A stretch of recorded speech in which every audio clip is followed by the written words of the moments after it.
আসসালামু আলাইকুম প্রিয় দর্শক, আজ আমাদের ফেসবুক লাইভে আপনাদেরকে স্বাগত। সাথে আছি মোহাম্মদ রবিউল ইসলাম আখন্দ। আজ আমি দাঁড়িয়ে আছি জয়পুরহাট জেলা কালাই উপজেলা কালাই থানার সামনে।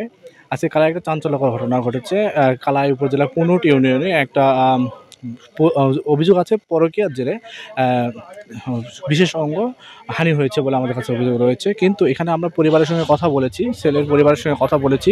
ছেলের পরিবার দাবি করতেছে তাকে পূর্ব শত্রুতার জের ধরে এই ঘটনাটি ঘটিয়েছে এবং থানা পুলিশ প্রশাসন প্রাথমিক পর্যায়ে যা ধারণা করছে এবং ভিকটিমের সঙ্গে কথা বলে যেটা জেনেছে যে তাকে ধর্ষণের চেষ্টা করার পরে সে মানে ধারালো অস্ত্র দিয়ে তার বিশেষ অঙ্গে আঘাত করার পরে এটা গোটাল সাজানো একটা নাটক ভাই।